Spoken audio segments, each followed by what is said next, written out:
Hello parents, welcome to नाउशीज maths classes. आज हम बात करने जा रहे हैं क्लास फर्स्ट के सिलेबस की, और साथ में हम क्लास फर्स्ट का मैथ्स किस तरीके से आप बच्चों को पढ़ा सकते हैं उसके बारे में बात करेंगे। अभी तक आपके बच्चे nursery, KG first and KG second clear कर चुके होंगे, या जो केजी सेकंड में है उनके लिए भी ये बहुत हेल्पफुल है, क्योंकि हमने देखा है कि अभी कोरोना का टाइमिंग था जब क्लासेस ऑनलाइन थी, और ऑनलाइन क्लासेस में बच्चों ने बहुत कुछ ऑनलाइन की वजह से, कुछ बच्चों ने तो बहुत कुछ कैच किया है, सीखा है, लेकिन कुछ बच्चे जो हैं वो बहुत पिछड़ चुके हैं, जिन्हें नंबर्स, अल्फ़ाबेट, अनाराम इनके बारे में कुछ भी नॉलेज नहीं है, और ना ही बच्चे अच्छे से रीडिंग कर पाते हैं, और ना ही एडिशन, टेबल्स, नंबर्स कुछ भी पहचान नहीं पाते। तो आप मेरे इस वीडियो के माध्यम से आपको बहुत हेल्प मिलेगी कि बच्चे जो हैं वो इजीली स्टार्टिंग से सब कुछ सीख सकते हैं। तो चलिए हम स्टार्ट करते हैं। सबसे पहले सिलेबस की बात करते हैं।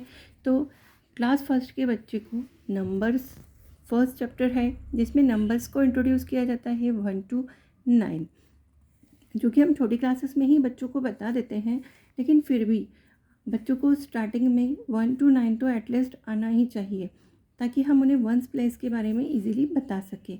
इसी तरीके से आप जब 1 to 9 बच्चों को बताते हैं तो आप 10 भी उन्हें इंट्रोड्यूस कर दीजिए, ताकि आप उन्हें वंस और टेंस प्लेसेस के बारे में इजीली बता सकते हैं।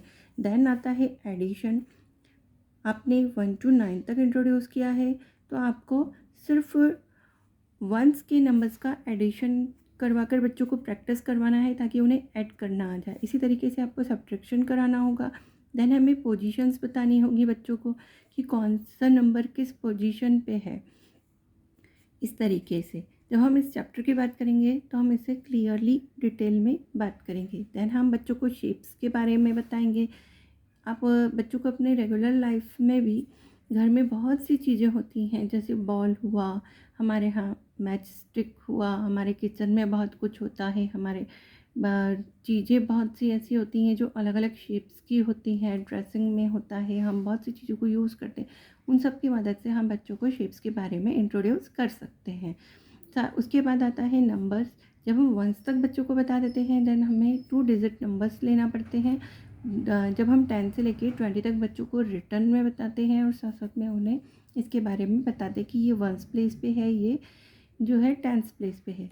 देन हम बात करते हैं, जब 20 तक बच्चों को आ जाता है तो हमें नंबर्स 21 to 99 के बारे में बताना है। देन हम 2 डिजिट का एडिशन एंड सब्ट्रैक्शन लेंगे। देन अलग अलग पैटर्न्स के बारे में बताएंगे कि किस किस तरीके के पैटर्न्स होते हैं। जब पैटर्न्स वाले क्वेश्चंस के साथ इंट्रोड्यूस कराएंगे बच्चों को, तो उन्हें ये भी समझाना होगा आपको कि जब वो आगे कॉम्पिटिटिव एग्ज़ाम्स में प्रिपेयर करेंगे तो उन्हें इन्हीं तरीके के पैटर्न्स क्वेश्चन जो है वो बहुत ही हेल्पफुल रहेंगे। देन हमारे टाइम की बात आती है। टाइम चैप्टर आएगा तो उसमें आप घर में ही बच्चों को, जब नंबर्स अच्छे से आने लग जाएंगे, समझ में आ जाएंगे, तो आप घर में ही अलग अलग शेप्स की वॉच बनाकर, क्लॉक बना के कॉपीज़ पे, स्लेट्स पे, और बच्चों को इजीली वाइट बोर्ड पे, ब्लैक बोर्ड्स पे बता सकते हैं और उन्हें इंट्रोड्यूस कर सकते हैं। देन हम उनसे टाइम पूछ सकते हैं, तो उन्हें जब स्कूल में जाएंगे तो उन्हें इजीली इसके बारे में पता चल जाएगा। देन बात करते हैं मनी चैप्टर की। सभी के घर में कॉइन्स एंड रुपी नोट्स होते हैं, तो हम उनसे बच्चों को इंट्रोड्यूस करा सकते हैं कि ये इतने रुपीज़ का नोट है, ये इतने पैसे का कॉइन है, इस तरीके से। देन मेज़रमेंट की बात आती है, तो मेज़रमेंट हम स्केल से स्टार्ट कर सकते हैं कि बच्चों को स्केल पे नंबर्स लिखे होते हैं उनके थ्रू बता सकते हैं। देन डाटा हैंडलिंग जब हम इस चैप्टर पे आएंगे तब हम इसकी डिटेल में बात करेंगे। Then ordinal numbers.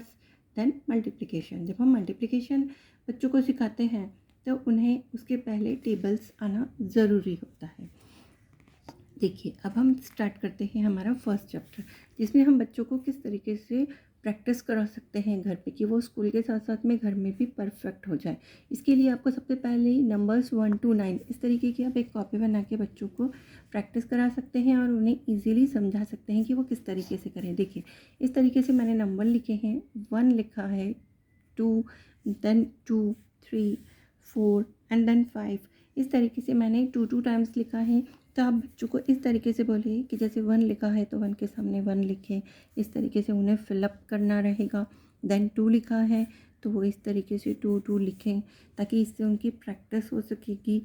फिर उन्हें 2 लाइन्स ऐसे थोड़ा ब्रेक लेकर आप उन्हें 2 लाइन्स कंप्लीट करने के लिए दीजिए। तो इस तरीके से जब फुल पेज होगा और 2 लाइन्स ही देंगे बच्चों को, तो उन पे बर्डन भी नहीं रहेगा, कि वो इजीली सीख भी जाएंगे और उनकी प्रैक्टिस भी हो जाएगी, वो नंबर से इंट्रोड्यूस भी हो जाएंगे। जब उन्हें 1 to 5 अच्छे से लिखना आ जाए, तो उसके बाद आप एक बार उनका टेस्ट लीजिए, उन्हें 1 से लेकर 5 तक लिखने के लिए दीजिए, ओरली बोलिए, ताकि उससे बच्चों को नंबर्स की प्रैक्टिस अच्छी से हो जाए। 10 6 7 8 9 एंड 10। जब हम 9 तक बता रहे हैं तो हम बच्चों को देन 10 भी बता सकते हैं, क्योंकि इसमें 1 है। 1 से बच्चे अच्छे से इंट्रोड्यूस हो चुके हैं, क्योंकि नंबर 1 से स्टार्ट है। तो 1 के साथ हम 0 भी बता सकते हैं बच्चों को, कि 0 इस तरीके से बनता है। तो 1 0 मिलकर 10 हो जाता है। तो इस तरीके से हम इनकी प्लेस से भी इंट्रोड्यूस करा सकते हैं, कि ये 1s की प्लेस पे है, ये 10s की प्लेस पे है। तो इससे बच्चों को जब हम 2 नंबर के डिजिट सिखाएंगे 11 से, तो बच्चों को ईजीली रहेगा, कि जब उन्हें 10 पता रहेगा। और इस तरीके से कराने के बाद आप उनका रिपीट टेस्ट ले सकते हैं, उनसे ओरली पूछ सकते हैं। जब हम बच्चों को 1 से लेकर 10 तक सिखा दें, तो उसके बाद आता है नंबर नेम्स की बारी। तो नंबर नेम्स के लिए हम उन्हें एक एक स्पेलिंग दीजिए, जैसे ONE 1, ऐसे स्पेलिंग लिख कर दीजिए। और देन उन्हें कहिए कि आप भी इन्हें बोलिए। पहले इन्हें ओरल कराइए, ओरल के बाद बच्चों को रिटर्न कराइए।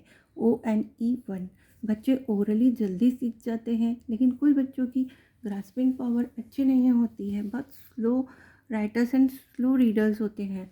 तो उनके लिए आप उन्हें रिटर्न वर्क ज़रूर कराइए।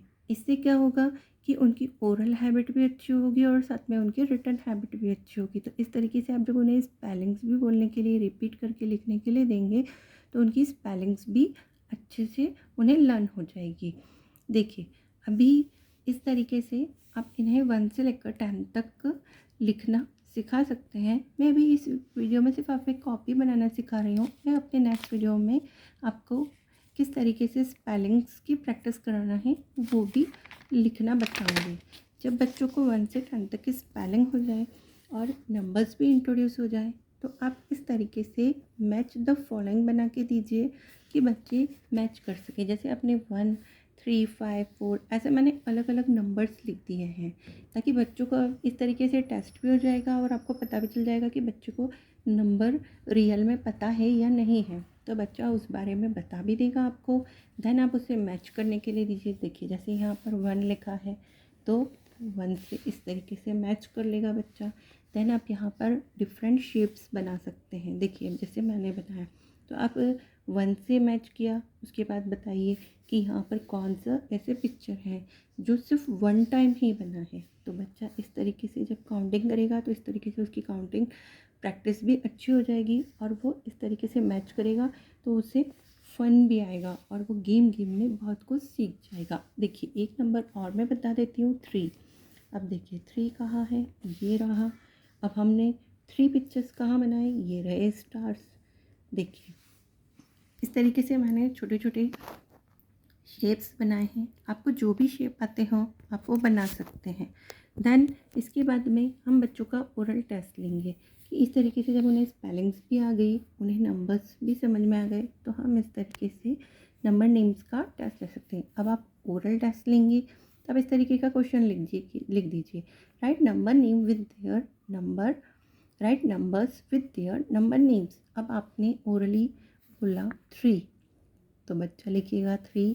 देन उसे बोलिए कि इसका नंबर नेम लिखिए। तो इस तरीके से बच्चों को ये भी समझ में आएगा कि नंबर नेम इसे कहा जाता है, इसकी स्पेलिंग को। तो वो बाकायदा इसकी स्पेलिंग लिखिएगा। इस तरीके से आप उन्हें डिफरेंट नंबर्स का टेस्ट ले सकते हैं। देन आता है question fill in the missing numbers. अब इस तरीके से बच्चों को 1 से 10 तक अच्छे से नंबर्स याद हो जाएंगे। जैसे देखिए, मैंने डिफरेंट बॉक्सेस बनाए हैं। पहला लिया है, इसमें मैंने एक ब्लॉक छोड़ दिया, देन लिखा 2, ब्लॉक छोड़कर 4, देन ब्लॉक छोड़ा 6, देन ब्लॉक छोड़ के 8। तो इस तरीके से आप बच्चे से बोले कि 1 से स्टार्ट करके आपको लिखना है। अब यहाँ बच्चा लिखेगा 1, 2 ऑलरेडी दिया है, वो लिखिएगा 3, 4 दिया है, लिखिएगा 5, 6 दिया है, वो लिखिएगा 7 एंड देन 8 ऑलरेडी है। देन इसमें अब आप बच्चे को बोलिए कि यहाँ पर 6 है, यहाँ पर बॉक्स खाली है, देन 8 लिखा है, देन ये खाली है, तब आपको इसे फिल करना है। तो क्या करेगा बच्चा, 1 से बोलेगा, फिर उस जब वो 6 तक आ जाएगा तो उसे समझ में आएगा 6 के बाद मुझे 7 लिखना है, देन 8 दिया है, इट मीन्स कि यहाँ पर 9 लिखना है। इसी तरीके से आप इस तरीके के बॉक्सेस भी बना सकते हैं। कहीं कहीं पर 2 बॉक्स छोड़ दीजिए, कहीं कहीं पर 1 बॉक्स छोड़ दीजिए। चलिए अब हम नेक्स्ट क्वेश्चन की तरफ चलते हैं। हमारा नेक्स्ट क्वेश्चन जो है वो है look at the picture and right bigger and smaller.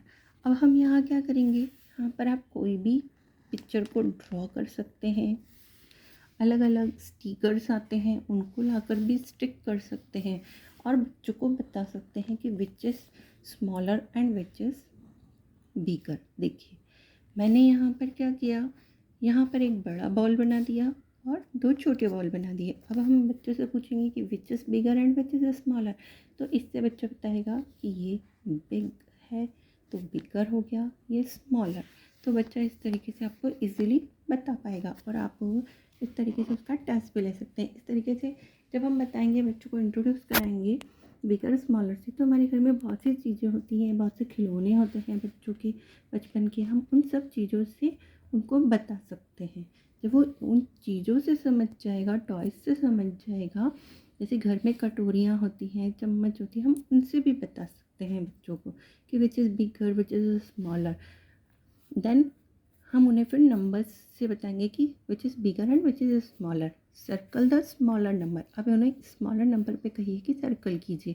जब आप इस तरीके की एक्टिविटीज़ बच्चों को देंगे तो उन्हें बहुत फन आएगा कि 6 एंड 3। तो आप उन्हें 1 से बोलने को बोलेंगे कि 1 2 3 4 5 6, तो उन्हें समझ में आएगा कि 3 जो है वो छोटा है और 6 जो होता है वो बड़ा होता है।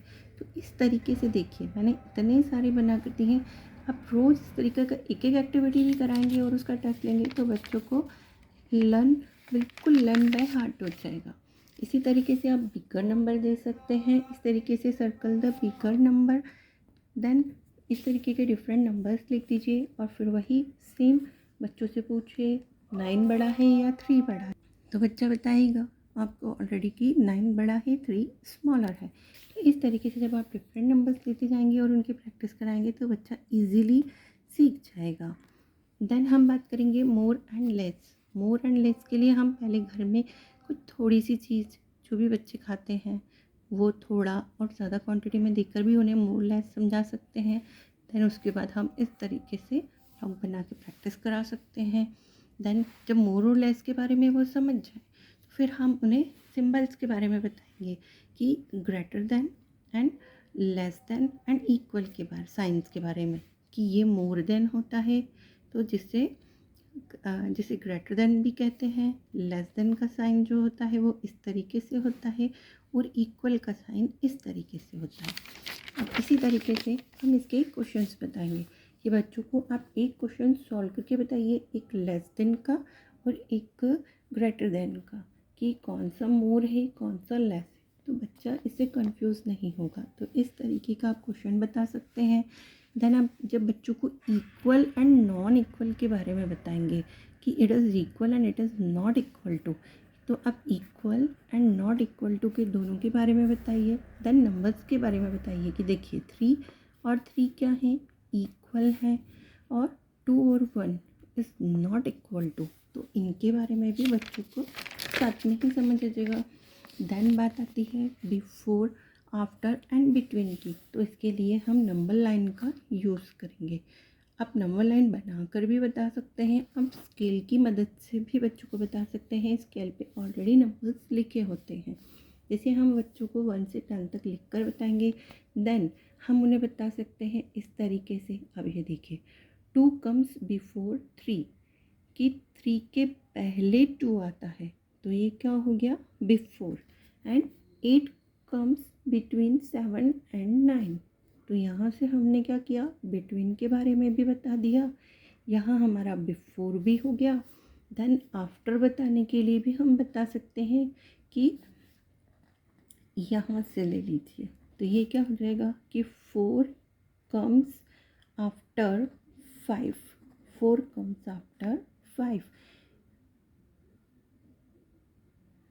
4 comes after 5 comes after 4 कि 5 जो है वो 4 के बाद में आता है। तो इस तरीके से आप यहाँ पे बताइए कि right the numbers that comes just before the number. पहले बिफोर के बारे में बताइए कि 7 के पहले क्या आता है, तो वो बिफोर नंबर हो गया 6। ऐसे ही 8 के पहले क्या आता है 7, तो इससे बच्चों को फॉरवर्ड काउंटिंग भी आ जाएगी। Then write the number that comes its after the given number. जब हम आफ्टर द गिवन नंबर बताएंगे कि गिवन नंबर जो है जैसे 2 है हमारे पास, तो उसके बाद का नंबर क्या होगा after number, it will be 3। 5 का आफ्टर नंबर क्या हो गया 6। तो इससे बच्चे forward and backward counting both easily सीख जाएंगे। देन हमारा क्वेश्चन आता है right the number that comes between the given number and colour the object. इसमें बच्चों को थोड़ा सा एक्टिविटी भी हो जाएगी और बच्चों को इंटरेस्ट भी आएगा कि उन्हें कलरिंग करने को भी मिलेगी। तो आप उन्हें पहले बताइए कि 3 एंड 5 उसके बीच में क्या आता है, तो 3 के बाद 4 आता है। तो आप उन्हें बोलिए कि यहाँ जो आंसर आया उतने आप आगे जो शेप दिए हैं उन्हें कलर कर दीजिए। तो बच्चों को डिफरेंट कलर्स देखकर आप इस तरीके से कलरिंग भी करवा सकते हैं।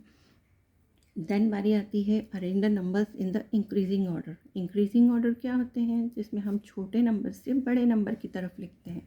तो हम बच्चों को इंक्रीजिंग नंबर या जैसे असेंडिंग नंबर भी कहते हैं, तो बता सकते हैं कि सबसे पहले छोटा नंबर तो 1, देन 2, देन 3, देन 4। इसी तरीके से आप डिफरेंट नंबर, जैसे ये तो अब फिर भी सीक्वेंस में है, लेकिन आप उन्हें डिफरेंट नंबर्स भी दे सकते हैं कि जिससे थोड़ा सा बच्चा कंफ्यूज हो और वो इजीली सीख जाए। देन जब उसे इंक्रीजिंग ऑर्डर आ जाए तो उसे आप डिक्रीजिंग ऑर्डर में बताइए। आप डिक्रीजिंग ऑर्डर में बताएंगे तो देखिए सबसे पहले क्या आएगा, बड़ा नंबर। अब 3, 7, 5, 8 बड़ा नंबर हो गया 8। 8 से छोटा आ जाएगा 7, देन आ जाएगा 5 एंड देन आ जाएगा 3। तो इसी तरीके से मैंने कुछ एग्जांपल्स लिए हैं जिसके थ्रू आप बच्चों को increasing numbers and decreasing numbers भी बता सकते हैं। Thanks for watching. यदि आपको ये वीडियो अच्छा लगे तो आप please like, share and subscribe कीजिए और मुझे बताइए कि आपको इसमें और क्या चाहिए। अब मैं अपने नेक्स्ट उसमें सारे चैप्टर्स को एक एक करके कवर करूँगी और आप प्लीज़ उन्हें वॉच कीजिए। Thanks for watching.